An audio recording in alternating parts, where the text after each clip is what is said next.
এক জাররা পরিমাণ রিয়া বা অহংকার থাকবে। আসলে শব্দটা হবে অহংকার, যদিও রিয়া থেকেই অহংকারের উৎপত্তি হয় বা অহংকার থেকে রিয়ার উৎপত্তি হয়, একই কথা। যার অন্তরে সরিষা পরিমাণ অহংকার থাকবে সে ব্যক্তি জান্নাতে যাবে না। আর এই রিয়া এবং অহংকারের এক্সাম্পল প্রিয় নবী মুহাম্মদ সাল্লাল্লাহু আলাইহি ওয়াসাল্লাম এভাবে দিয়েছেন যে একটা অন্ধকার রাতে কালো পাথরের উপরে কালো পিঁপড়া যদি হেঁটে যায়, এটা যত সূক্ষ্ম, রিয়া এবং অহংকার ততই সূক্ষ্ম। নিজের অজান্তেই নিজের মধ্যে চলে আসবে, আপনি বুঝতে পারবেন না। ওমর ইবনে খাত্তাব রাদিয়াল্লাহু আনহু তিনি যদি একটা দিনই মজলিসে যেতেন আর আশপাশের মানুষগুলো এমন করত যেমনটা আমাদের দেশে করা হয়, আপনাদের কি ধারণা তিনি সবাইকে চুমু খেতেন? ওমর ইবনে খাত্তাব রাদিয়াল্লাহু আনহু ইসলামের দ্বিতীয় খলিফা, জান্নাতের সার্টিফিকেট প্রাপ্ত সাহাবী, শাহাদাতের মৃত্যু হয়েছে। নবী করিম সাল্লাল্লাহু আলাইহি ওয়াসাল্লাম বলেছেন, আমার পরে কোনো নবী নেই, যদি হতো ওমর হতো। তারপরেও একবার খালি সাহাবায়ে কেরাম তাকে বলেছিলেন, ইয়া আমিরুল মুমিনিন। আবু বকর রাদিয়াল্লাহু আনহুর ইন্তেকালের পরে সাহাবীরা তাকে সম্বোধন করেছিলেন ইয়া আমিরুল মুমিনিন। এই সম্বোধনটা শুনে উনি রাগ হয়ে গিয়েছিলেন যে আমাকে নিয়ে এত বাড়াবাড়ি করার কি দরকার আছে। তখন সাহাবীরা তাকে বুঝালেন যে আবু বকর সিদ্দিক ছিলেন খলিফা, রাসূলের খলিফা, খলিফাতুল মুসলিমিন, আর আমরা হচ্ছি এখন মুমিনদের জামাত, আপনি হচ্ছেন এই জামাতের আমির, এই কারণে আপনি আমিরুল মুমিনিন। তখন তার বুঝে আসলো। এই হলো ওমর রাদিয়াল্লাহু আনহুর চরিত্র। যেটা আমরা ছেড়ে এসেছি 1400 বছর আগে, ওটাই ইসলাম। এখন আমরা যা করছি এর সবকিছু ইসলাম না। আমরা আমাদের ইসলামিক লেবাস পোশাকে যা করছি এগুলো সবকিছু ইসলাম না। 1400 বছর আগে যা ছিল ওটার নাম ইসলাম, প্রকৃত ইসলাম। এখন পালন করছি কথিত ইসলাম। কিরকম? যেগুলো করতে ভালো লাগে সেগুলো করি, যেগুলো করতে সমস্যা হয় সেগুলো করি না। আল্লাহ পাক সূরা বাকারার মধ্যে বলেছেন 85 এবং 86 নম্বর আয়াতে, বা'দা আউযু বিল্লাহি মিনাশ শাইতানির রাজিম আফাতুমিনুনা বিবা'দিল কিতাব ওয়া তাকফুরুনা বিবা'দ। তবে কি তোমরা আল কোরআনের কিছু অংশকে মানো আর কিছু অংশকে মানো না? আল্লাহর কিতাবের কিছু অংশকে মানো, কিছু অংশকে মানো না। ফামা জাযাউ মান ইয়াফআলু যালিক ইল্লা খিজিয়ুন ফিল হায়াতিদ দুনিয়া। যারা এমন কাজ করবে, আল্লাহর কিতাবের, আল্লাহর বিধানের কিছু অংশকে মানবে, কিছু অংশকে মানবে না, তাদের জাযা বা প্রতিদান হচ্ছে এই দুনিয়াতেই আল্লাহ পাক তাদেরকে লাঞ্ছিত করে দিবেন। বলেন নাউযুবিল্লাহ। ওয়া ইয়াউমাল কিয়ামাহ ইউরাদ্দুনা ইলা আশাদ্দিল আযাব। আর কিয়ামতের মাঠে তাদেরকে সবচেয়ে মর্মান্তিক শাস্তি দেওয়া হবে। আবারও বলেন নাউযুবিল্লাহ। বাস্তবতা দেখেন, 90% মুসলিমের কান্ট্রি বলি আমরা, নিজে আপনি দেখবেন 90% মানুষ নামাজ পড়ে না। পরিসংখ্যানটা একটু কম বেশি হতে পারে, 80% হতে পারে, আমার মনে হয় না এর বেশি হবে। চিত্র দেখার জন্য মসজিদে গেলেই যথেষ্ট। একটা এলাকার জনসংখ্যার পরিসংখ্যান করা যায় না আদমশুমারিতে? আপনি হিসেব করে দেখেন যে আপনার এই উপজেলা বলেন বা জেলা বলেন, এটা কোন জায়গায় আমি ঠিক বলতে পারছি না, পীরগঞ্জ, জাহাঙ্গীরাবাদ, এই জায়গায় নিশ্চয়ই মানুষের সংখ্যা আছে, গভর্নমেন্টের কাছে আছে না? আদমশুমারি আছে। আদমশুমারি নেন, মসজিদের সংখ্যা হিসাব করেন, এবং আপনি প্রত্যেকটা মসজিদে একটা করে প্রতিনিধি পাঠান। পাঠিয়ে দেখেন ফজর এবং এশার নামাজে কয়জন মুসল্লি এসেছে, বা 5 ওয়াক্ত নামাজে কয়জন মুসল্লি এসেছে। জুমার নামাজ দিয়ে হিসাব করবেন না, জুমার নামাজে মুনাফিকরা নামাজ পড়তে যায়। ঈদের নামাজ দিয়ে হিসাব করবেন না, তারাবির নামাজ দিয়ে হিসাব করতে হবে না। অনেক বেরোজাদারও তারাবির নামাজ পড়ে, সেখানে গিয়ে ভুল ধরা শুরু করবে, এটা ঠিক নাই, ওটা ঠিক নাই, দেখবেন মসজিদে হই হুল্লা করবে, অথচ 5 ওয়াক্ত নামাজে নাই। এমনই হয় বাস্তবতা। আর যারা 5 ওয়াক্ত নামাজ পড়ে দেখবেন বিনয়ী হয়, অহংকার মুক্ত হয়, নীরব থাকে, ঝামেলা এড়িয়ে চলে। তো পরিসংখ্যান করে দেখেন যে একটা ইউনিয়নের মধ্যে বা উপজেলার মধ্যে কতজন মানুষ আছে, কতগুলো মসজিদ আছে, কতজন নামাজে যায়, তাহলে আপনি বাস্তবতা বুঝতে পারবেন। পরিসংখ্যান করেন যে আপনার এই পুরো উপজেলায় বা জেলায় কতজন মুসলিম আছে এবং মুসলিমদের মাঝে কতজন সহি শুদ্ধভাবে আল কোরআন তেলাওয়াত করতে যান। কিন্তু যখন আপনি বলবেন আল কোরআনের আলো ঘরে ঘরে জ্বালো, বলবেন ঠিক না বেঠিক, সবাই বলবে ঠিক, ঠিক না বেঠিক। দেখছেন, এটা তো ঠিকই, এটা একটা অদ্ভুত কালচার চলছে আর কি। মানুষের কাছে জিজ্ঞেস করে কোরআনের একটা কথা বলে মানুষকে জিজ্ঞাসা করে আপনারা বলেন ঠিক না বেঠিক। মানুষ যদি বলে বেঠিক, তাহলে কি ওটা বেঠিক হয়ে যাবে? মনে করেন কোরআন থেকে বললো যে আল্লাহ পাক সুদকে হারাম করেছেন, বলেন ঠিক না বেঠিক। তো মানুষ বলছে ধরেন বেঠিক, তাহলে কি এটা হারাম হয়ে যাবে, হালাল হয়ে যাবে? মানুষের কথায় ঠিক বেঠিক নির্ধারণ হবে? আমি এটা বোঝাতে যাচ্ছি, মানুষের কথায় ঠিক বেঠিক নির্ধারিত হবে? পৃথিবীর ম্যাক্সিমাম মানুষ যদি বলে যে সুদ হালাল, হালাল হবে? জেনা হালাল, হালাল হবে? মদের লাইসেন্স দেওয়া যাবে? একটা আল্লাহর বান্দা যদি দাঁড়িয়ে বলেন যে মদ হারাম, সুদ হারাম, জেনা হারাম, সেটা হারাম থাকবে না? এটা আল্লাহ পাকের বিধান। তো যখন আপনি অডিয়েন্সকে বলবেন আল কোরআনের আলো ঘরে ঘরে জ্বালো, আপনারা সবাই রাজি আছেন? বলবে হ্যাঁ, সবাই রাজি আছে। প্রত্যেকের ঘরগুলো ঘুরে দেখেন, প্রত্যেকটা ঘরে একটা করে মানুষ পান কিনা যে পবিত্র কোরআন বিশুদ্ধ করে তেলাওয়াত করতে চান। আর কতটুক বিশুদ্ধ হয়, আমাদের এই ভাইদের মতো আলেমদের কাছে আসবেন, তেলাওয়াত শোনাবেন, তারাই বলে দিবে কতটুক শুদ্ধ হয়। কথা কি বুঝতে পারছেন? আমি আপনাকে বাস্তবতা আগে দেখাচ্ছি, মুসলিমদের করণীয়তে পড়ে যাচ্ছে। আর আপনি মাথায় রাখেন, আমরা বলি যে এটা 90% মুসলিমের দেশ। এবার আসেন, যারা কোরআন পড়া জানে বা যারা হাফেজে কোরআন হয়েছে বা যারা জীবনে অন্তত কোরআনটা বিশুদ্ধ করে তেলাওয়াত করা শিখেছেন, তাদের মধ্যে কত পার্সেন্ট মানুষ কোরআনের অর্থটা জানে? এটা আবার একটা পরিসংখ্যানের বিষয়। যারা মাদ্রাসা ব্যাকগ্রাউন্ডে পড়েন তাদের কথা ডিফারেন্ট, কিন্তু বাংলাদেশে প্রচুর মানুষ, কয়েক কোটি মানুষ কিন্তু জেনারেল ব্যাকগ্রাউন্ড থেকে আমরা পড়াশোনা করে বের হই। তাদের মধ্যে কতজন মানুষ কোরআন জীবনে পড়েছে, অর্থ বুঝেছে, বা 10টা-20টা সূরা মুখস্থ করেছে? খুঁজে বের করে।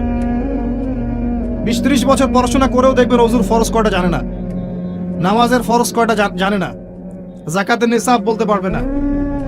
জিজ্ঞাসা করেন এখন আরবি কোন মাস চলছে, বলতে পারবে না। কোনো সম্পর্কই নাই দিনের সাথে। সম্পর্ক এতটুকু, জুমার দিনে যেতে হয়, মসজিদে যাই, ইমাম সাহেব আরবি দিয়ে জানে কি কি বলে, শুনি, 2 রাকাত নামাজ পড়ে খুরমা দেয়, নিয়ে চলে আসে। সংসার এরকম সংস্কৃতি। তো কোরআন কেন্দ্রিক চিন্তা করেন। আবার দেখেন, যারা কোরআন আমরা টুকটাক বুঝি ভাঙাচোরা, আমরা আবার কোরআনের আদেশ এবং নিষেধ কতটুকু মেনে চলি, এটা একটা বড় বিষয়। যারা আমরা কোরআন হাদিস কিছুটা বুঝি, তারা আবার কোরআনের আদেশ মানে কিনা, নিষেধ বর্জন করে কিনা, এটা আরেকটা বড় বিষয়। বাস্তবতা এমন, বাস্তবতা দেখবেন কতগুলো ফ্যামিলি পান যে ফ্যামিলিগুলোর মধ্যে পর্দা কায়েম আছে।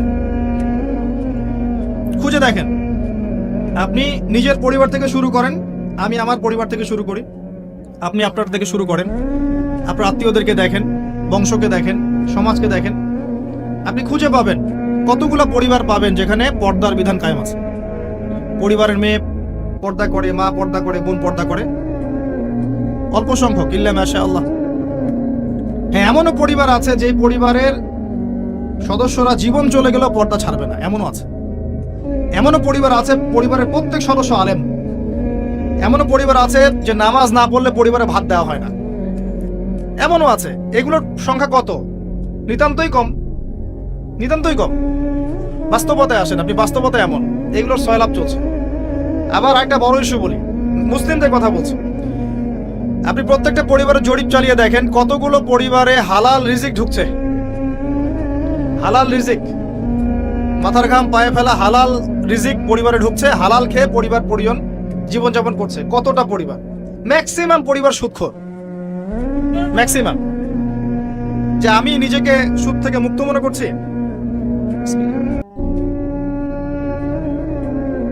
মনে করেন আমি একটা বাসায় ভাড়া থাকি, কথার কথা, মনে করেন কথার কথা। এখন ধরেন বাসার মালিক সুদী ব্যাংক থেকে লোন নিয়ে বাড়ি করেছে, কথার কথা, এক্সাম্পল দিচ্ছি। এখন এই টাকাগুলো, ভাড়াটিয়াদের টাকাগুলো নিয়ে তিনি ব্যাংকের লোন শোধ করেন, কথা বুঝতে পারছেন? আর একবার লোন নিলে তো শোধ করা চারটাখানি কথা না, চক্রবৃদ্ধি হারে বাড়তে থাকবে। এটাই ওদের উদ্দেশ্য ছিল, রক্ত চুষে খাওয়া, সাক। যার ফলে ধনী ধনী হতে থাকে, গরিব আস্তে আস্তে আরো গরিব হতে থাকে। আর আমি অনেকদিন বলেছি এটা মায়ের সাথে জেনা করার মতো পাপ, এবং আল্লাহ এবং তার রাসূলের সাথে যুদ্ধ করার মতো পাপ। দলিল আপনি সহিহ বুখারী খোলেন আর সূরা বাকারা পড়েন। সহিহ বুখারীতে আরো আছে 36 বার জেনা করলে যে গুনাহ হয়, 1 দিরহাম সুদ খেলে সেই গুনাহ হয়। এখন মনে করেন আমি রেন্ট দিচ্ছি, বা আরো 10 জন রেন্ট দিচ্ছে, এই রেন্টগুলোকে তিনি একত্রিত করে ঋণ শোধ করছেন সুদের। ইনডাইরেক্টলি, পরোক্ষভাবে আমি নিজেও সুদের সাথে সম্পৃক্ত হয়ে গেলাম। আমি কি বুঝাতে পারছি? যারা এগুলো থেকে সম্পূর্ণ পবিত্র থাকতে চাবে তাদের গায়েও সুদের ছিটাফোঁটা এসে লাগবে। এটা সেই আখিরুজ্জামান, এটা ওই যুগ না। এই যুগের কথাই নবী সাল্লাল্লাহু আলাইহি ওয়াসাল্লাম হাদিসের মধ্যে বলেছেন, এমন যুগ আসবে যে মানুষের পক্ষে রিবা থেকে বেঁচে থাকা এত দুষ্কর হয়ে যাবে যে যারা বেঁচে থাকতে চাইবে তাদের গায়েও সুদের ছিটাফোঁটা এসে লাগবে। এই হলো সেই যুগ। আর যে খায়, যে দেয়, যে লিখে রাখে, যে সাক্ষী থাকে, 4 জনকে, 4 শ্রেণীর মানুষকে নবী সাল্লাল্লাহু আলাইহি ওয়াসাল্লাম সমান অপরাধী বলেছে। আমাদের ম্যাক্সিমাম পরিবারগুলোতে যান, দেখবেন সুদের সাথে আমরা সম্পৃক্ত আছি। যতই বলি, ব্যক্তিগত জীবনে দেখবেন, ইবাদত বন্দেগীর জীবনে গিয়ে দেখবেন পাক্কা মুসল্লি, কপালে সেজদার দাগ আছে। অর্থনৈতিক জীবনে গিয়ে দেখবেন পাক্কা সুদখোর, ঘুষখোর, দুর্নীতি করছে, ট্যাক্স ফাঁকি দিচ্ছে, বা সরকারের মাল আত্মসাৎ করে খাচ্ছে। প্রচুর সম্পদ আছে আমাদের, আমরা আত্মসাৎ করতে করতে করতে করতে একটা হাতি আসতে আসতে মাছি হয়ে যায়। একটা হাতি উপর থেকে আসতে থাকে, আকাশ থেকে একটা হাতি পড়তে থাকে। হাতি পড়তে পড়তে পড়তে পড়তে দেখবেন আপনার কাছে আস্তে আস্তে মাছি হয়ে গেছে। হাতির কান একজন, ডালপালা একজন, নাক একজন, সুর একজন, শিং একজন, খেয়ে শেষ করে ফেলছে। বাই দা ওয়ে, হাতির মনে শিং থাকে না, আমি ভুল বলছি, হাতির সুর থাকে। যাই হোক, এটা বাস্তবতা। আবার দেখবেন আমরা অনেকেই ইসলাম ফলো করার নামেও আমাদের বোনদেরকে সম্পত্তি দিচ্ছি না। সুযোগ পেলেই প্রতিবেশীর জমি মেরে খাবো, 1 বিঘত জমি ছাড় দিব না। সুযোগ পেলেই অন্যের জমি মেরে খাবো, আত্মসাৎ করে খাবো। দেখা যাবে যে একটা জিনিস মানুষের প্রাপ্য, সেটাকে আমি ঘুরিয়ে ফিরিয়ে নিজের পকেটে ঢুকিয়ে ফেলেছি। চাকরিতে যাবেন, টেবিলের নিচ দিয়ে টাকা না দিলে আপনার জব হবে না। আর আপনি বলছেন যে এখন তো দেওয়াই লাগছে, কিছু করার নাই, না দিলে তো আমার চাকরিটা হবে না। মানে এটা আপনি ঘুরিয়ে জায়েজ করলেন আর কি। আবার কিছু দাড়িওয়ালা মুফতি সাহেবও থাকবেন, দেখা যাবে বলবে হ্যাঁ এটা করা যায়, কারণ এখন তো এই যুগই চলছে, ওটা না করলে তুমি তো চাকরি পাবে না। ঘুরিয়ে ফিরিয়ে সিচুয়েশন এমন করেছি আমরা। বাস্তবতা এমন, এখানে আইওয়া শোডাউনের প্রশ্নই ওঠে না। মানে এখানে ইসলামের বেসিক জিনিসগুলোর বালাই নাই। উঁচু উঁচু বিষয়গুলো অনেক দূরের পথ, অনেক দূরের পথ। জিহাদ ফি সাবিলিল্লাহ, ইসলামী খিলাফা, কিতাল ফি সাবিলিল্লাহ, ইসলামী হুকুমত, আল্লাহর জমিন, আল্লাহর দিন প্রতিষ্ঠা, উঁচু স্কেলের কথা, অনেক উঁচু স্কেলের কথা। নিচু স্কেলগুলো তো দেখাচ্ছি আপনাকে, নিচু স্কেলগুলো। 5 ওয়াক্ত সালাত, এটা এমন একটা বিষয় ছিল উম্মার মধ্যে যে একজন মুসলিম 5 ওয়াক্ত সালাত পড়ে না, এটা চিন্তাই করা যেত না। শতাব্দীর পর শতাব্দী এমন জেনারেশন চলে গেছে যারা 5 ওয়াক্ত নামাজ পড়তো না, মুসলিম পরিবারের সন্তান, এটা কল্পনাও করা যেত না। এখন অ্যাভেলেবেল, ঘরে ঘরে দেখবেন বেনামাজিদের ভর্তি। মুসলিম মেয়েরা পর্দা করবে না, এটা কল্পনাও করা যেত না। এখন ঘরে ঘরে দেখবেন জিন্স আর গেঞ্জি, জিন্স আর গেঞ্জি, ছেলেদের পোশাক পরে রাস্তাঘাটে ঘুরছে। ইভেন গ্রামগুলোতেও, গ্রামে অনেক সময় এমন এমন দৃশ্য দেখা গেছে চোখে, দেখে আমরা মনে করতেছি আমরা কি ঢাকা শহরে আছি না, নাকি নিউ ইয়র্ক। আবার গ্রামের মেয়েরা আবার অত্যাধুনিক, কপি করতে করতে দেখা যায় অনেক সময় শহরের মেয়েদেরকে হার মানিয়ে ফেলে। এটা কল্পনায় ছিল না যে মেয়েরা এমন পোশাক পরে ঘোরে। মুসলিম পরিবারের মানুষ কোরআন তেলাওয়াত করতে পারে না, এমনটা হিস্ট্রিতে কখনো ছিল না, খুব কম, রেয়ার। এখন এসে দেখবেন এটা অ্যাভেলেবেল, ঘরে ঘরে দেখবেন কোরআন পড়তে পারে না। কোরআন তিলাওয়াতের কথা বলছি, এবারত তো অনেক দূরের কথা, এবারত বুঝতে তো আরো 10 বছর লাগবে। তারপরে হাদিসের কিতাব, ফিকহের বই, ইসলামের ইতিহাস, ইসলামিক অর্থনীতি, জিওপলিটিক্স, অনেক দূরের পথ। আমি শুধু নর্মাল কোরআন তেলাওয়াতের কথা বলছি, বিশুদ্ধ করে। একটা মক্তবের বাচ্চার যে যোগ্যতা, দেখবেন জেনারেল পড়ুয়া বিবিএ এমবিএ করে বের হয়েছে, ওর সেই যোগ্যতা নাই কোরআনের ক্ষেত্রে। একটা মাদ্রাসার ছোট ক্লাসের বাচ্চা, ক্লাস 5-6 পড়ে, দেখবেন কোরআন যেভাবে পড়তে পারে, একজন বাইরে থেকে ডিগ্রি নিয়ে আসছে সেটা পড়তে পারে না। এরপরেও সে বলছে আমি শিক্ষিত, এবং সেখান থেকে পাশ করে এসে বলছে যে ইসলাম এই যুগে চলে না, ওই যুগে চলতো, পর্দার বিধানগুলো আসলে ওই যুগে ভালো ছিল, এই যুগে এগুলো চলে না, এটা এগিয়ে যাওয়ার যুগ, এটা কো এডুকেশনের যুগ, এবং এটা হচ্ছে ফ্রি মিক্সিং এর যুগ। ফ্রি মিক্সিং বোঝেন তো? নারী পুরুষ একসাথে চলবে, মাহারাম গায়রে মাহারাম একাকার, এটার নাম ফ্রি মিক্সিং। যেমনটা আপনার স্কুলে চলছেন, কলেজে চলছেন, ইভেন জব সেক্টরেও চলছেন, প্রতিটা সেক্টরেই চলছেন, ইভেন পলিটিক্যাল ক্ষেত্রেও চলছেন ফ্রি মিক্সিং। মিছিল করছেন, সামনে মহিলা, পিছনে আপনি, ফ্রি মিক্সিং। কোনো ওয়াজ মাহফিলে দেখলাম যে মহিলা এসে বক্তব্য দিচ্ছে, হ্যাঁ, পাশে আলেম বসে আছেন, চা খাচ্ছে। আপনি কোথায় আছেন প্রিয় ভাই? বলতে থাকলে অনেক কষ্ট পাই, গলার ভয়েস উঁচু হয়ে যায়, অনেকের খারাপ লাগে, কিন্তু কিছু বিষয় না বললে হক আদায় হয় না, আল্লাহর কাছে জবাবদিহি করতে হবে তখন। এই জন্য কিছু বাস্তবতা আপনাকে বোঝানোর চেষ্টা করছি, এবং এর মধ্যে ইনশাআল্লাহ আমি কিছু সলিউশন আপনাকে দেওয়ার চেষ্টা করব, নিজেকে এবং আপনাকেও। আমি যা বলছি আল্লাহ পাক সবার আগে আমাকে আমল করার তৌফিক দান করুন, পরে আপনাদেরকে তৌফিক দান। বলাটা অনেক সহজ, করাটা খুব কঠিন। আল্লাহ পাক এটাই বলেছেন সূরা সফের মধ্যে, লিমা তাকুলুনা মা লা তাফআলুন, তোমরা এমন কথা কেন বলো যা তোমরা নিজেরা করো না। কাবুরা মাকতান ইনদাল্লাহি আন তাকুলু মা লা তাফআলুন, আল্লাহর কাছে অত্যন্ত নিকৃষ্ট এই কাজটা যে তোমরা নিজেরা করো না কিন্তু মানুষকে বলবে। আমি মেরাজের সময় একটা হাদিস মনে করাই আপনাদেরকে। এখন মেরাজের সময় চলছে, আপনারা হয়তো মেরাজ পার করেছেন, তো এখানে নবী সাল্লাল্লাহু আলাইহি ওয়াসাল্লাম কিছু শাস্তি দেখে এসেছিলেন। তার মধ্যে একটা শাস্তি ছিল এমন যে এক শ্রেণীর মানুষের জিহ্বাকে আগুনের কেচি দিয়ে কেটে দেওয়া হচ্ছে। আমরা বলি নাউযুবিল্লাহ। নবী সাল্লাল্লাহু আলাইহি ওয়াসাল্লাম জিজ্ঞাসা করলেন এরা কারা? তাকে বলা হলো এরা আপনার উম্মতের সেই সব ব্যক্তি যারা ছিল উম্মতের বক্তা এবং দায়ী এবং আলেম, এই টাইপের মানুষ আর কি, যারা মানুষকে অনেক সুন্দর সুন্দর কথা বলতো, নিজের আমল করতো না। আল্লাহ পাক আমাদেরকে হেফাজত করুন। আমি অনেস্টলি বলছি, আমি যা জানি, যতটুকু আল্লাহ পাক আমাকে জ্ঞান দিয়েছেন, এর 30% আমি আপনাদেরকে বলতে পারি না, 30-40% আমি আপনাদেরকে বলতে পারি না যা আমি জানি, আর আমি খুব কমই জানি। আপনি যত পড়াশোনা করবেন, যত বড় বড় আলেম ওলামার কাছে গিয়ে পড়ে থাকবেন, আপনি তত ফিল করবেন যে আপনি কিছুই জানেন না। আর আপনি যত চটি বই পড়ে মৌলানা হয়ে যাবেন, 2-4টা অনুবাদ পড়ে হাদিসের বলবেন আমি মুফতি হয়ে গেছি, তখন আপনার কাছে মনে হবে আমি অনেক জানি, আমার চেয়ে বড় জ্ঞানের কে আছে, আমি হকের ডিলার, আমি জান্নাতের ডিলার, আসো লিজ লাগলে নিয়ে যাও, ভাবখানা এরকম। তো আমি 30-40% বলতে পারি না, আর যতটুকু পারি তার মনে হয় 50-60% আমল করতে পারি না। যদি এখানে কোনো গজব আসে, আল্লাহ পাকের আল্লাহ না করুক, তাহলে সবার আগে উচিত হবে আমার এখান থেকে চলে যাওয়া, হয়তো আমার কারণে গজবটা এসেছে। শোনেন, আমাদের সবাইকে বেসিক জিনিসগুলো ঠিক করতে হবে। আমি একটা আয়াত দিয়ে আপনাদেরকে সামনের দিকে নিয়ে যাচ্ছি। আল্লাহ রাব্বুল আলামিন বলেছেন, ইয়া আইয়ুহাল্লাযীনা আমানু, হে মুমিনগণ, আলাইকুম আনফুসাকুম, তোমরা নিজেদের নফসের খবর নাও, নিজেদের নফসকে ঠিক করো, নিজে ভালো হও। যেভাবেই আপনি ব্যাখ্যা করেন অর্থটা এমন, নিজে আগে ভালো হও, নিজের নফসকে ঠিক করো, নিজের নফসের খবর নাও। লা ইয়াদুররুকুম মান দাল্লা ইন ইহতাদাইতুম, তোমরা যদি হেদায়েতের উপর থাকো, তাহলে অন্যরা যদি পথভ্রষ্ট হয়ে যায় তোমার কোনো ক্ষতি হবে না তোমাদের, ইনশাআল্লাহ। ইলাল্লাহি মারজিউকুম জামিআন, তোমরা সবাই আল্লাহর কাছে ফিরে যাবে একদিন। ফায়ুনাব্বিউকুম, অতঃপর তিনি তোমাদেরকে জানিয়ে দিবেন, বিমা কুনতুম তা'মালুন, যে আমল তোমরা করতে।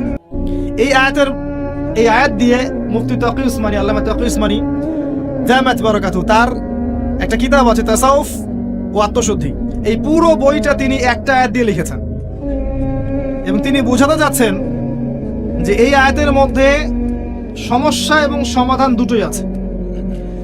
উম্মার সমস্যা এবং সমাধান দুটোই আছে। সমস্যা কি? আল্লাহ পাক যে বলেছেন আলাইকুম আনফুসাকুম, তোমরা নিজেদেরকে ঠিক করো, আগে নিজেদের নফসকে ঠিক করো। আমরা উল্টা কাজ করি, নিজেকে ঠিক না করে মানুষকে ঠিক করতে চাই। আমার কথা কি বুঝতে পারছেন? আমরা প্রত্যেকেই নিজেকে ঠিক না করতে গিয়ে আগে মানুষকে ঠিক করতে চাই। এটা সবচেয়ে বড় সমস্যা।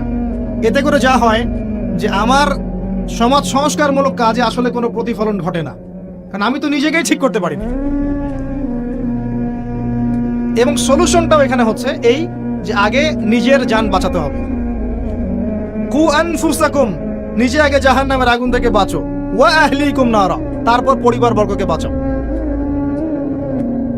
ইয়া আইয়ুহাল্লাযীনা আমানু, হে মুমিনগণ, ইত্তাকুল্লাহ হাক্কা তুকাতিহ, আল্লাহকে ভয় করো, ভয় করার মতো ভয় করো।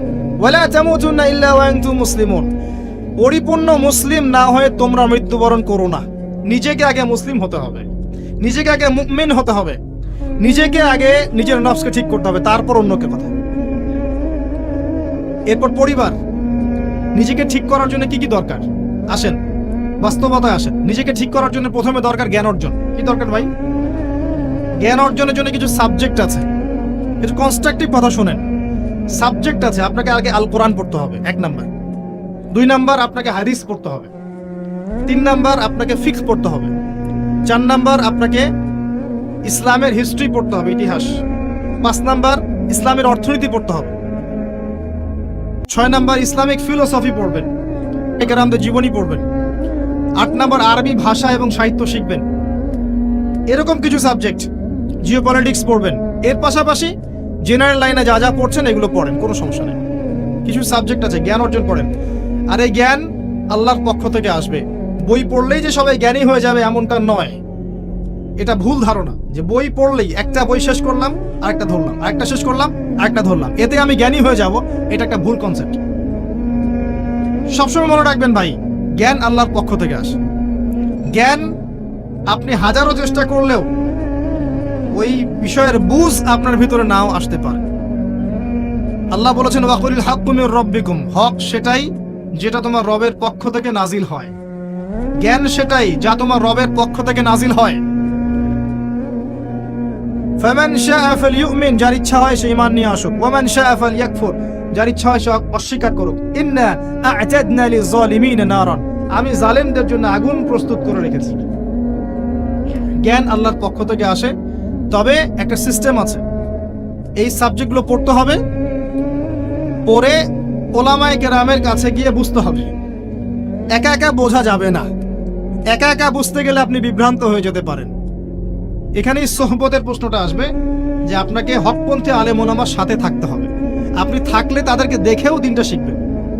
একজন ব্যক্তি যার মধ্যে সুন্নত আছে তাকে দেখে আপনি সুন্নত শিখতে পারেন। দেখবেন আমরা যারা স্কুল কলেজ বিশ্ববিদ্যালয়ে পড়াশোনা করেছি, আমাদের অনেক টিচার ছিল, ফেভারিট টিচার, পছন্দের টিচার। আমরা ওদেরকে কপি করতাম। তাদের চিন্তা, তাদের চেতনা, তাদের চলাফেরা, ওঠা বসা, পোশাক আশাক আপনার মধ্যে ঢুকে গেছে, ঢুকে নাই? তারা দীর্ঘদিন আপনাদেরকে পড়িয়েছেন, দর্শন শিখিয়েছেন, ফিলোসফি শিখিয়েছেন, ভালো মন্দ ডিল করতে শিখিয়েছেন। পরে তাদের বুঝে আপনি জগৎকে বুঝেছেন। আমার কথা কি বোঝা যায়? ওস্তাদ এমন একটা জিনিস, একইভাবে যদি আপনি হকপন্থী ওলামায়ে কেরামের কাছে থাকেন, তাদেরকে দেখেন, তাদের সোহবতে যান, পড়াশোনা করেন, আপনি তাদের কাছ থেকেও দেখে অনেক কিছু শিখতে পারবেন। আর এভাবেই সাহাবায়ে কেরাম রাদিয়াল্লাহু আনহুম আজমাইন নবী সাল্লাল্লাহু আলাইহি ওয়াসাল্লামকে দেখে দিন শিখেছিলেন। তারা কিন্তু বাসায় গিয়ে বই পড়ে দিন শিখেন নাই। আমার কথা কি বুঝেন? তারা কিন্তু বাসায় গিয়ে বই পড়ে দিন শেখেন নাই। এখন আমরা কতজন আলেম ওলামার কাছে যেতে চাই? যেতেই চাই না। বইপত্র অ্যাভেলেবেল, বাসায় পড়বো, জ্ঞানী হয়ে যাবো, তাই না? আবার মাশাআল্লাহ দেখা যায় অল্প কিছুদিন পড়াশোনা করে এটা সহি, এটা জয়ীফ, এটা জাল, এটা মাউজু, এটা অমুক, এটা তমুক, এগুলো ফতোয়া শুরু করে দেয়। অথচ সহি জয়ীফের খবরই জানে না সে, কোনটা সহি হয় কোনটা জয়ীফ হয়। তো বাস্তবতা কঠিন। প্র্যাকটিক্যালি আপনাকে জ্ঞান অর্জন করতে হবে আগে। 2 নাম্বার হচ্ছে জ্ঞান অনুযায়ী আমল, জ্ঞান অনুযায়ী আমল খুব ইম্পর্টেন্ট। এর জন্য একটা ফর্মুলা বলছি, অনলি একটা। আপনি আপনার জীবনের প্রতিটা কাজ রাসূলুল্লাহ সাল্লাল্লাহু আলাইহি ওয়াসাল্লামের সুন্নাহ মতো করার চেষ্টা করেন। পারবেন? পারা যাবে ইনশাআল্লাহ। প্রতিটা কাজ, রাত হয়েছে ঘুমাতে যাবেন, ঘুমান নবীর সুন্নাহ মতো, ওঠেন তার সুন্নাহ মতো, বাথরুমে যান তার সুন্নাহ মতো, বের হন তার সুন্নাহ মতো, খান তার সুন্নাহ মতো, পরিবারের সাথে সময় কাটান তার সুন্নাহ মতো, নামাজ পড়েন তার আদর্শে, যাকাত দেন, সওম রাখেন, মুআমালাত করেন, আপনি আমর বিল মারুফ নাহি আনিল মুনকারের কাজ করেন, দ্বীনের প্রতিষ্ঠার কাজ করেন, তার মতো করে আল্লাহর পথে দাওয়াত দেন। প্রতিটা কাজে তার সুন্নাহ ফলো করলে আপনার পুরো জীবনটাই ইবাদত হয়ে যাবে ইনশাআল্লাহ তাআলা, ইনশাআল্লাহ তাআলা। আর এটার জন্যই আল্লাহ পাক আমাদেরকে সৃষ্টি করেছেন। মনে আছে ওই আয়াতটা, সূরা যারিয়াত 59 নম্বর আয়াত, ওয়ামা খালাকতুল জিন্না ওয়াল ইনসা ইল্লা লিয়াবুদুন, আমি জিন আর মানুষকে শুধুমাত্র আমার ইবাদত করার জন্যই সৃষ্টি করেছি। কি করলে প্রত্যেকটা কাজ ইবাদত হবে? রাসূলুল্লাহ সাল্লাল্লাহু আলাইহি ওয়াসাল্লামের সুন্নাহ মতো চললে পরে হবে ইনশাআল্লাহ। পারা যাবে ইনশাআল্লাহ। বেসিকগুলো ঠিক করেন, এবং এগুলো প্রাইমারি লেভেলের কাজ, এগুলো না করে বড় স্বপ্ন দেখা ঠিক না। আর আমরা স্বপ্ন দেখবো না এমন নয়, বড় স্বপ্ন দেখবেন, বড় স্বপ্নের চেষ্টা করবেন, সব ঠিক আছে, কিন্তু ভিত্তিহীন ভাবে নয়। একটা বাড়ি গঠন করব 10 তলা 20 তলা, ঠিক আছে, ফাউন্ডেশন ঠিক না করে নয়, আগে ভিত্তি দিতে হয়, এবং ভিত্তিতেই বেশি টাকা খরচ করতে হয়। কথা কি বোঝা যায়? এগুলো ইসলামের ভিত্তি। আমল করেন জানা অনুযায়ী, আল্লাহ পাক তৌফিক দান করুন। আর সামনে একটা সিজন আসছে আমলের, আল্লাহ পাক যেন আমাদের সবাইকে সেই রমজান পর্যন্ত পৌঁছে দেন, আল্লাহুম্মা আমিন। এবং সেখানে বেশি বেশি আমল করে গুনাহ মাফ করিয়ে নেওয়ার তৌফিক দান করেন, আমিন। রমজান হবে আমাদের সবচেয়ে সৌভাগ্যের সময় ইনশাআল্লাহ। এখানে আমাদের যত পাপ, এর জন্য আল্লাহর কাছে কান্নাকাটি করতে হবে। এখানে কিছু কথা বলি, আমি যদিও বলেছি আগের লেকচারগুলোতে, রমজানের আগেই রমজানের পরিকল্পনা করে ফেলতে হয়। আপনার নামাজের টার্গেট করে নেন, ইভেন জীবনে কত রাকাত নামাজ কাজা করেছেন হিসাব করে নেন, চেষ্টা করেন কাজাগুলো আদায় করার জন্য। যদিও বা খালেস তওবা করলে আল্লাহ মাফ করে দিতে পারেন, তারপরে অনেক স্কলার বলেছেন যদি কেউ আদায় করতে চায় সে করতে পারে, আল্লাহ খুশি হবেন ইনশাআল্লাহ। হিসাব করে দেখেন, আপনার 10 বছরের নামাজ কাজা আছে, 15 বছর 20 বছরের নামাজ কাজা আছে, কি করবো এগুলো নামাজের? আল্লাহর কাছে মাফ চাবো, ইনশাআল্লাহ আল্লাহ মাফ করে দিবেন, এটা একটা অপশন। যদি না করেন, এই নামাজগুলোর কাফারা কে দিবে? এই নামাজগুলো কি টাকা পয়সা হিসাব করে হুজুরকে খাওয়ালে হবে? এখন এক নতুন একটা সুন্নত বের হয়েছে, মানুষ মারা গেলে হুজুরকে ডেকে বলে আমার আব্বা 10 বছর নামাজ পড়ে নাই, হুজুর কত টাকা দিলে নামাজগুলো কাজা হবে? হুজুরও বলে হ্যাঁ, প্রত্যেক নামাজের জন্য যদি 500 করে দেন, আমি ওয়াক্ত ওয়াক্ত হিসাব করে পড়ে দিব। তো এদিকে দুই দিক থেকে তার লাভ, সে অর্থ পেল, নামাজ পড়লো, তার নিজের নেকি হলো, তার বাবার কিছুই হলো না। তো এভাবে কি হবে? আদায় করতে হবে। আরেকটা সহজ বুদ্ধি আছে, একটা না দুইটা, আল্লাহ পাক আমাদেরকে তৌফিক দান করুন। জামায়াতে নামাজ পড়ুন। যখন আপনি জামায়াতে এক ওয়াক্ত নামাজ পড়ছেন, আপনি 25 বা 27 ওয়াক্তে নেকি পাচ্ছেন। এখানে আপনি ক্যালকুলেশন মিলাতে পারবেন। একটা হচ্ছে বেশি বেশি নফল নামাজ পড়ুন, ফরজের ঘাটতিগুলো আল্লাহ পাক নফল দিয়ে পূরণ করবেন ইনশাআল্লাহ। আরেকটা অপশন আছে, ওমরা করা। কেন বললাম ওমরা করা? ওমরা করতে গেলে আপনি কাবা ঘরে হারামে নামাজ পড়বেন, আবার যদি আপনি মদিনা জিয়ারত করতে যান, সেখানেও কিন্তু নববীতে নামাজ পড়বেন। সেখানে 1 রাকাত নামাজ পড়লে আপনি 1000 রাকাতে নেকি পাচ্ছেন, নাকি ভাই ঠিক বলছি না? 1 রাকাতে, নববীতে 1 রাকাতে 1000 না 50,000, দুটো হাদিস আছে। যাই হোক, অনেক বেশি নাকি হবে। আর হারামে 1 লাখ, হারামে 1 রাকাত পড়লে 1 লক্ষ নাকি হবে। তো ওখানে হারামে যদি আমি 2 রাকাত নামাজ পড়ি বা একটা ফরজ পড়ি, তাহলে 1 লাখ ফরজ হচ্ছে। কথা কি বুঝতে পারছেন? এটা একটা অপশন কাফারা দেয়ার। আল্লাহ পাক আমাদেরকে তৌফিক দান করুন, আমিন। তো নিজের আমলনামার হিসাব করতে হবে। ঠান্ডা মাথায় রাত্রেবেলা ঘুমানোর আগে চিন্তা করেন, ওয়াল্লাহি আমি চিন্তা করছি এটা, ওয়াল্লাহি চিন্তা করেন আপনার জীবনে যখন থেকে আপনার ভালো মন্দ বোঝার ক্ষমতা হয়েছে, ঠান্ডা মাথায় রিকল করার চেষ্টা করেন আপনার মেমোরিকে, যে আপনি কি কি বড় বড় পাপ করেছেন। পারা যাবে? একটা খাতা নেন সামনে, নিয়ে লিখেন যে আমি 10টা বান্ধবীর সাথে প্রেম করেছি, বড় পাপ তো জেনা। আমি মদ খেয়েছি বন্ধুদের সাথে, আমি গুন্ডাগিরি করেছি, একজনের হাতে রক কেটে দিয়েছি, পায়ে রক কেটে দিয়েছি, আছে না এগুলো আমল নামা মানুষের? আমি রিলিফের মাল মেরে খেয়েছি, আমি বোনের সম্পত্তি অধিকার দেইনি, পিতা মাতাকে আমি বৃদ্ধাশ্রমে পাঠিয়েছি, আমি এটা করেছি ওটা করেছি, হিসাব করা যাবে না? এগুলো তো করেছি আর করি নাই। আমি নামাজ পড়ি নাই এতদিন, এত ওয়াক্ত, আমি যাকাত দেই নাই, আমি রোজা রাখি নাই, পারা যাবে না? আমরা না করলে কি হবে? লেখা আছে না, দেখানো হবে না? সে ব্যক্তি বুদ্ধিমান যে নিজের হিসাব নিজে নিয়ে নিল দুনিয়ায়। এই জায়গায় আসেন, নিজের হিসাব নিজে নিয়ে নেন দুনিয়ায়। এবার আপনি দেখবেন যে আপনার আমার পাপগুলো দুই ভাগে বিভক্ত। একটা হচ্ছে আল্লাহর সাথে জড়িত, আর একটা মানুষের সাথে জড়িত। আল্লাহর সাথে যেগুলো জড়িত, ইনশাআল্লাহ 2 রাকাত নামাজ, অনলি 2 রাকাত নামাজ, ওযু করে এসে মুখলেস ভাবে আদায় করে চোখের পানি ফেলে দিয়ে শেষ রাতে আল্লাহকে বলা, আল্লাহ আমি এই পাপ করেছি, আল্লাহ আমাকে মাফ করে দাও। আল্লাহ রাব্বুল আলামিনের জন্য এটা মুহূর্তের ব্যাপার, আপনার সমস্ত পাপকে আল্লাহ পাক নেকি দিয়ে পরিবর্তন করে দিবেন ইনশাআল্লাহ।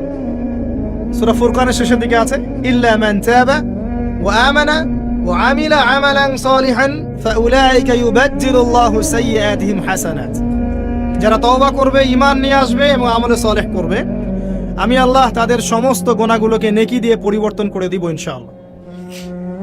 আর এক শ্রেণীর পাপ পাবেন, সেটা হলো বান্দার সাথে জড়িত। এটা আল্লাহর কাছে মাফ চেয়ে লাভ নাই। আমাকে এসে বলতে হবে, ভাই আপনাকে গালি দিয়েছি, মাফ করে দেন। আমার আপনার কাছে গিয়ে বলতে হবে, ভাই আপনার গীবত করেছি, আমাকে মাফ করে দেন। আপনি আরেক ভাইয়ের কাছে গিয়ে বলবেন, ভাই আপনার টাকা আমি মেরে খেয়েছিলাম, টাকা নেন, শোধ করে নেন। প্রতিবেশীকে বলতে হবে, ভাই জমি নিয়ে নেন, জমি আমি মেরে খেয়েছিলাম। জনগণের সামনে এসে বলতে হবে, এই যে চালের বস্তা তোমাদের ছিল, আমি মেরে খেয়েছি, নিয়ে নাও। এত সহজ না। না হলে এগুলো কিয়ামতের মাঠে জমা থাকবে এবং পুলসিরাতে তারা দাঁড়িয়ে থাকবে। যখন আপনি আমি অনেক নেকি নিয়ে উঠবো, আল্লাহ পাক বলবেন, নেকি দিয়ে দাও। কেন দিব? কারণ অমুককে গালি দিয়েছো, অমুকের টাকা নিয়েছো, ফেরত দাওনি, অমুকের কাছ থেকে অমুককে অপবাদ দিয়েছো, অমুকের সম্পত্তি মেরে খেয়েছো, অমুকের জমি মেরে খেয়েছো, ইত্যাদি ইত্যাদি। এখন তোমার নেকি দিয়ে ওদেরকে শোধ করো। তোমার আমল নামা থেকে নেকি সব চলে যাবে, আর ওর আমল নামা থেকে গুনাহ আপনার আমল নামায় চলে আসবে। বলেন নাউযুবিল্লাহ। আল্লাহ পাক পরকালে আমাদেরকে যেন বান্দার সাথে জড়িত হক নিয়ে না ওঠান। আমিন। একটা দোয়া করতে পারেন, আল্লাহুম্মা কফিনি বিহালালিকা আন হারামিক ওয়া আগনিনি বিফদলিকা আম্মান সিওয়াক। আশা করা যায় আল্লাহ পাক আপনার দুনিয়ার ঋণ দুনিয়ায় শোধ করে দিবেন ইনশাআল্লাহ। কি দোয়া বললাম? আল্লাহুম্মা কফিনি বিহালালিকা আন হারামিক ওয়া আগনিনি বিফদলিকা আম্মান সিওয়াক। হিসনুল মুসলিম বইটা পড়েন, পাবেন ইনশাআল্লাহ। তো যেটা বলছিলাম প্রিয় ভাইয়েরা, সামনে সিজন আছে, আমল নামা হিসেব করে নেন, রমাদান মাসটাকে কাজে লাগান। নবী সাল্লাল্লাহু আলাইহি ওয়াসাল্লাম বলেছেন, সেই ব্যক্তির জন্য ধ্বংস যে রমজান মাসকে পেল, রমজানকে পেয়েও তার গুনাহ মাফ করাতে পারলো না। নবীর নাম শুনে আমরা কেউ দরুদ পড়লাম না। নবী সাল্লাল্লাহু আলাইহি ওয়াসাল্লাম বলেছেন, সেই ব্যক্তি ধ্বংস হোক যে রমজান মাসকে পেল, কিন্তু এই রমজান মাসকে পেয়েও তার গুনাহ মাফ করাতে পারলো না। আমরা এদের অন্তর্ভুক্ত হতে চাই না। আল্লাহ পাক হেফাজত করুন। রমজানের আগেই প্রিপারেশন নেন, মানসিকভাবে আমল নামা গুছিয়ে ফেলেন, টার্গেট করেন আপনি কি চাচ্ছেন রমজান মাসে। 30টা সওম তো আছেই, 5 ওয়াক্ত নামাজ জামাতে পড়ার চেষ্টা করেন, তারাবির সালাতগুলো আদায় করার চেষ্টা করেন। আল্লাহ পাক তৌফিক দান করুন। অন্তত একটা বার কোরআনকে খতম করার চেষ্টা করেন। প্রতিদিন 1 পারা করে পড়লে খতম হবে, পারা যাবে না? যারা পড়তে জানি না, এখনই পড়া শিখে নেন। 1 মাস আছে, পড়া শিখে নেন। রমজান মাসে মসজিদ ভিত্তিক কোরআন শিক্ষার তালিম এবং কোর্স চালু করেন, মানুষকে কোরআন শিখান। 5 ওয়াক্ত নামাজের পরে দারসে হাদিস চালু করেন, মানুষকে হাদিস শিখান। মহিলাদের জন্য, মা বোনদের জন্য কোরআন শিক্ষার ব্যবস্থা করেন, ওদেরকে বাসায় শিখান। রমজান মাসে বাজারে বেশি যাবেন না, বেশি আড্ডাবাজি করতে বসবেন না, 3-4 জন মিলে এক জায়গায় আড্ডা মারতে বসবেন না, দিনই আলোচনা ছাড়া। বসলেই গীবত হবে, রোজা নষ্ট হয়ে যাবে। মানুষের সাথে কম মিশেন রমজান মাসে। যত বেশি মানুষের সাথে মিশবেন, তত বেশি গীবত তহমত করতে হবে, তত বেশি অন্যের সমালোচনা লিখতে হবে। আলাইকুম আনফুসাকুম ভুলে যাবেন, মানুষকে নিয়ে ব্যস্ত হয়ে থাকবেন এবং অন্তরের নূর নষ্ট হয়ে যাবে। মানুষের সাথে জড়িত পাপ কাঁধে চলে আসবে। কম মিশেন, আল্লাহর ওয়াস্তে রমজান মাসে কম মিশেন, কম বাজারে যান, বাজারে যায়েন না, গেলে দ্রুত চলে আসেন। যদি প্রয়োজনে যেতেই হয় দ্রুত চলে আসেন। চেষ্টা করেন মাসের বাজার আগেই করে রাখতে, ঈদের বাজার আগে করে রাখতে। এই শেষের দশক স্পেশালি লাইলাতুল কদর যেখানে থাকে, এই দশক মানুষ বাজারে কাটায়। বাঙালি মুসলিম এই দশকটা বাজারে কাটায়, ইল্লা মাশাআল্লাহ। আর মা বোনদের তো খবর নাই, এরা তো মার্কেটেই বেশি ঘুরে বেড়াবে দেখবেন। আর এত বেশি ইফতারের আইটেম করতে যায় না যে এই খাওয়ার পিছনে আপনার সময় চলে যায়। যদি সারাদিন রোজা রাখার পরে 10টা আইটেম নিয়ে বসে ইফতার করতে, আসলে রোজা আমাকে আত্মশুদ্ধি শেখাইলো না। সেহরিতে যদি 20টা আইটেম থাকে, মনে হয় এটা আমার জীবনের শেষ খাবার, খাইতে পারবো না, তাহলে সমস্যা। এই রোজা আমার কোনো আত্মশুদ্ধি করবে না। কথাগুলো খারাপ লাগতে পারে কিন্তু বাস্তব। আপনি রমজান মাসকে ফিকির করেন, রমজানের ফিকির করেন। এই রমজান মাসে যাকাতগুলো দিয়ে দেন। যাকাত দিবেন না, এলাকার না, দেশের অর্থনীতি সমৃদ্ধ হবে না। যাকাত, শুধু যাকাত দেন, অনলি যাকাত। দেখবেন ইকোনমিক সেকশনে দিন দিন উন্নতি করছে আমরা। যাকাত সবাই দিতে শুরু করেন, দেখবেন সমাজে একটা মানুষ খুঁজে পাবেন না যে না খেয়ে মারা যায়, ইনশাআল্লাহ তাআলা। আল্লাহ পাক এর মধ্যেই ইসলামিক ইকোনমিক্স রেখেছেন, ধনীর সম্পদে গরিবের হক। এটাতে করে সম্পদ ঘুরতে থাকবে হাত থেকে হাতে, হাত থেকে হাতে। এতে করে সবাই খেয়ে পরে বাঁচবে। যখন আপনি সুদে যাবেন, তখন এক শ্রেণীর মানুষ খাবে, আর এক শ্রেণীর মানুষ দরিদ্রতার অতল তলে চলে যাবে। এটা বাস্তবতা। এটা দেশের ক্ষেত্রে না, বিশ্বের ক্ষেত্রেও দেখবেন বিশ্বের একটা শ্রেণী দিন দিন ধনী হচ্ছে, আর একটা শ্রেণী দিন দিন গরিব হচ্ছে। কারণ কি জানেন? রিবা, সুদ। রমজানের এই ফিকিরগুলো করেন। আল্লাহ পাক তৌফিক দান করুন যেন এই রমজানে আমরা আমাদের সমস্ত গুনাহগুলোকে মাফ করিয়ে নিতে পারি, আমিন। এবং বেশি বেশি সামর্থ্য থাকলে দিনের দাওয়াতি কাজ করেন। রমজান মাসে মানুষকে আল্লাহর দিকে ডাকেন। আইওয়াশ করতে যায় না, শোডাউন করেন না, ভিতরে ভিতরে দাওয়াতি কাজ করেন দিনের জন্য, ইসলামের জন্য। আল্লাহর জমিন, আল্লাহর দিনটা যেন প্রতিষ্ঠিত হয়। এবং এতিমের ভরণ পোষণের দায়িত্ব নেন, বিধবার খোঁজ খবর নেন, অসহায় যারা বৃদ্ধ বৃদ্ধা আছে এদের পাশে দাঁড়ান, সাদাকাতুল ফিতরগুলো দিয়ে দেন। রমজান মাসে সবাই সাম্যের হাত বাড়ান, আল্লাহর ওয়াস্তে রমজানটাকে কাজে লাগান। কে জানে এরপরে রমজান নাও পেতে পারেন। আর বিশ্বে যা শুরু হয়েছে, কোন দিন যে বিশ্ব পারমাণবিক বোমার মধ্যে চলে যায় আল্লাহ ভালো জানেন, আল্লাহ ভালো জানেন।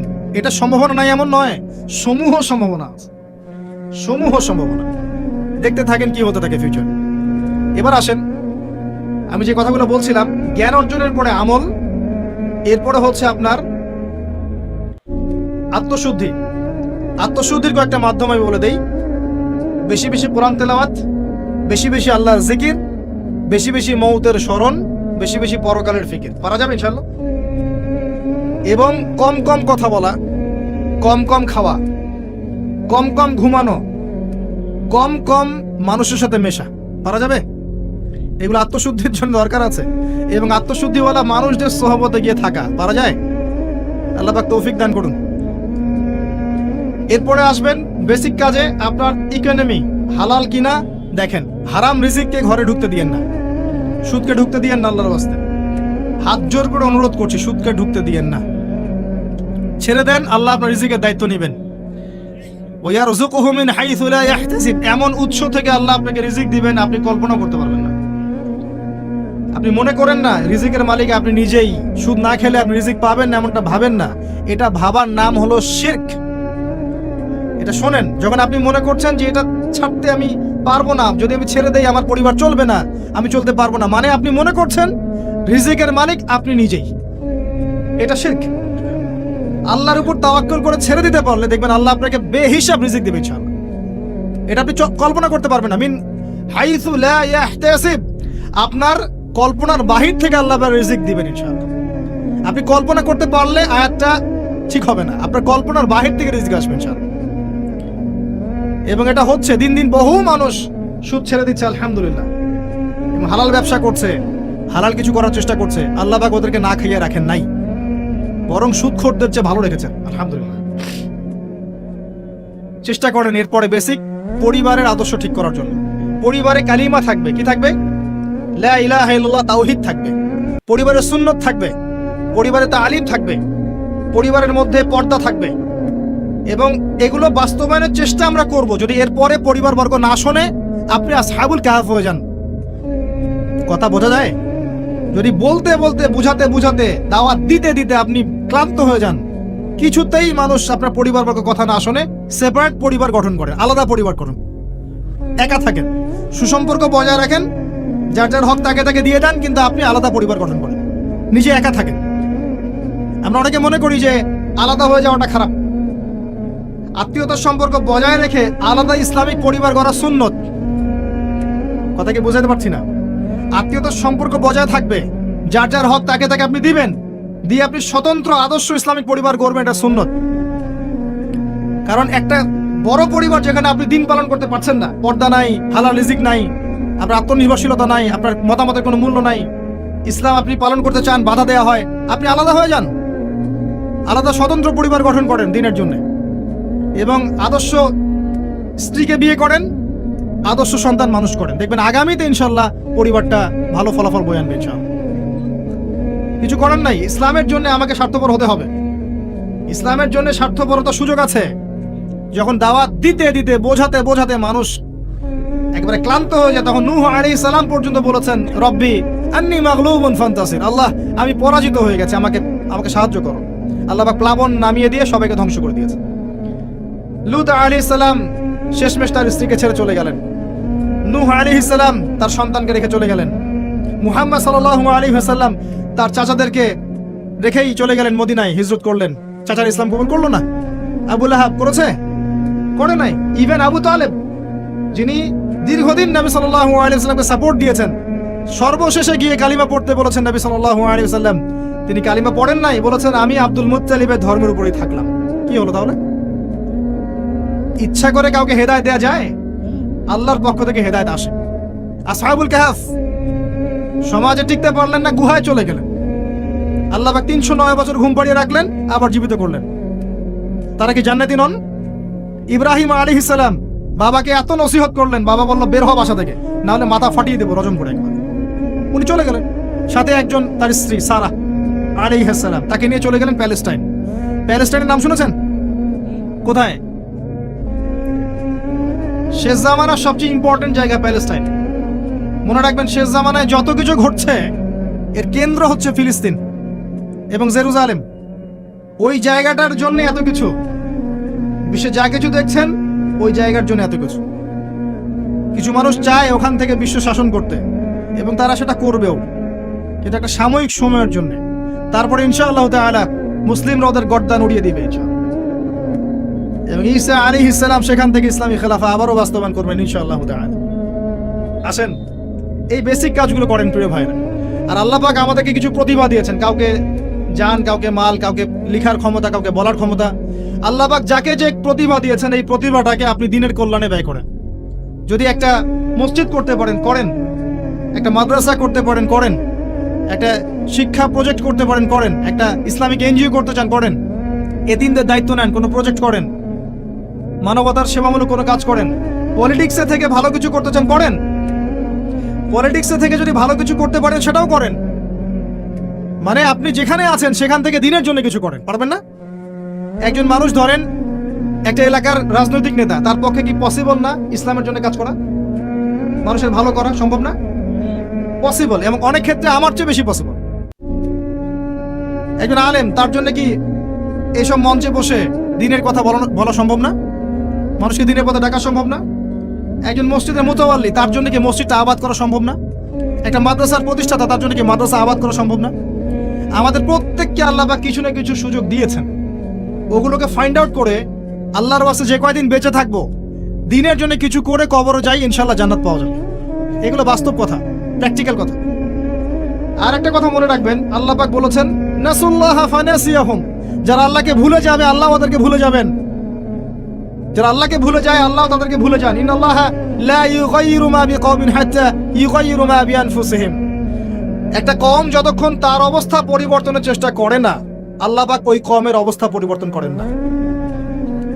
ইন তানসুরুল্লাহা ইয়ানসুরকুম ওয়া ইউসাব্বিত আকদামাকুম, তোমরা যদি আল্লাহর দ্বীনকে সাহায্য করো তবেই আল্লাহ তোমাদেরকে সাহায্য করবে, তোমাদের পদযুগল দৃঢ় রাখবে। আমি আবার শুনেন, তোমরা যদি আল্লাহর দ্বীনকে সাহায্য করো তবেই আল্লাহ তোমাদেরকে সাহায্য করবে। এমনি এমনি সাহায্য আসবে না, আসবে না, কখনোই না। এভাবে ঘাপটি মেরে বসে থাকলে আর সবাই খারাপ হয়ে গেছে, আমি ভালো, নিজে বাঁচলে বাপের নাম, অথবা সমাজটা পচে গেছে, এখন আর কিছু করা যাবে না, এইসব চিন্তা করে যারা কম্বল দিয়ে মুড়ি দিয়ে শুয়ে থাকবে, তারাও ধ্বংস হয়ে যাবে এক সময়। ধ্বংস হওয়ার সময় ওরাও বাদ থাকবে না, ওরাও ধ্বংস হয়ে যাবে। তো আল্লাহর দিনকে সাহায্য করেন, যার যতটুকু ক্ষমতা আছে, প্রতিভা আছে, আল্লাহ পাক সামর্থ্য দিয়েছেন।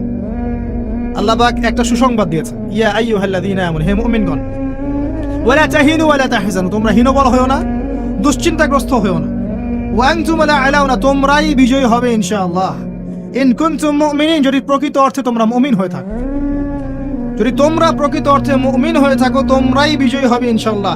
হীনবল হয়ো না, দুশ্চিন্তাগ্রস্ত হয়ো না। আল্লাহ পাক আরো আয়াতে বলেছেন, তোমরা কি ভেবেছো এমনি এমনি জান্নাতে চলে যাবে? যতক্ষণ না আল্লাহ পাক তোমাদেরকে পরীক্ষা করছেন, যতক্ষণ না আল্লাহ পাক দেখে নিচ্ছেন কে তোমাদের মধ্যে সবর করনেওয়ালা আর প্রচেষ্টা চালানেওয়ালা, তোমরা কি ভেবেছো এমনি এমনি জান্নাতে চলে যাবে? সেইগুলো হচ্ছে বাস্তব কথা। এবার আসেন, এখন আমরা যে পরিস্থিতির মধ্যে আছি, এখান থেকে পুরোপুরি উত্তরণ সম্ভব না, ফুল স্টপ। যা দেখছেন ফিতনা ফাসাদ, যা দেখছেন ব্যক্তিগত জীবনে, পারিবারিক জীবনে, সোশ্যালি, ইকোনমিক্যালি, জিওপলিটিক্যালি, এই ফিতনা ফাসাদগুলো থেকে পুরোপুরি রিকভার করা এখন সম্ভব না। এবং এটা আইএমএ জাহিলিয়াতের সেই জাহিলিয়াতগুলোকে হার মানাচ্ছে দিন দিন। এখানে নবী সাল্লাল্লাহু আলাইহি ওয়াসাল্লামের সিরাত বা জীবনী, এটা ঘেটে দেখবেন তিনি কিভাবে সমাজ সংস্কার করেছেন, ওটাই পথ পদ্ধতি, এর বাইরে কোনো পথ নাই। আর একটা দিন যাবে আর আপনার কাছে মনে হবে গতকালটা আজকের দিনের চেয়ে ভালো ছিল। যতদিন যাবে আলামাতুস সাআহ, আখিরুজ জামানের সাইনগুলো আরো প্রকাশিত হতে থাকবে। মানুষ মারা যাবে, মানুষ বেশি বেশি মরবে, মহামারীতে হোক, হত্যাকাণ্ডে হোক, যুদ্ধে হোক, মানুষ মরবে বেশি বেশি সামনে। উলামায়ে কেরামের সংখ্যা কমতে থাকবে, জাহেলদের সংখ্যা বাড়বে। যত দিন যাবে আল্লাহর প্রাকৃতিক গজবগুলো বাড়বে, ভূমিকম্প বলেন, মহামারী বলেন, জলোচ্ছ্বাস বলেন, ভূমিধস বলেন, আকৃতি পরিবর্তন বলেন, এগুলো বাড়বে। যতদিন যাবে হালাল রিজিক সংকীর্ণ হবে, জিনা বাড়বে, মাদক বাড়বে, মানুষ জিনা করবে হালাল মনে করে, মাদক খাবে হালাল মনে করে। যতদিন যাবে মেয়েদের সংখ্যা বাড়বে, পুরুষরা কমতে থাকবে, এবং ছেলেরা মেয়ের পোশাক পরে ঘুরবে, মেয়েরা ছেলের পোশাক পরে ঘুরবে। যতদিন যাবে ফাংশনাল জায়গাগুলোতে মেয়েরা চলে আসবে, ছেলেরা পিছিয়ে পড়বে।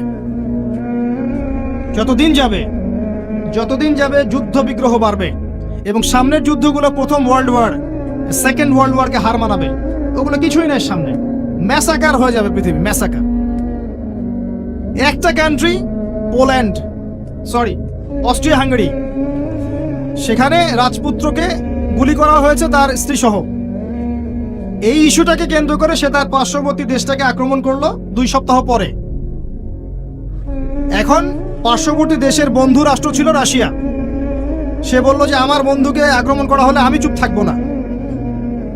আর অস্ট্রিয়া হাঙ্গেরি বলল আমি আমার বন্ধুকে ডেকে নিয়ে আসছি। তাহলে কে তোমার বন্ধু? জার্মানি। জার্মানিকে ডেকে আনা হলো, জার্মানি যুদ্ধে ঝাঁপিয়ে পড়লো অস্ট্রিয়া হাঙ্গেরির জন্য। রাশিয়া এদিক থেকে জার্মানিকে আক্রমণ করছে, জার্মানি এদিক থেকে ডিফেন্ড করছে। এদিকে অস্ট্রিয়া হাঙ্গেরি তার প্রতিবেশীকে আক্রমণ করছে। এবার ফ্রান্স বলল যে রাশিয়া আমার বন্ধু, আমি জার্মানিকে ছাড়বো না। তখন ফ্রান্স যুদ্ধে ঝাঁপ দিল, সে জার্মানির এগেইনস্টে যুদ্ধ করলো।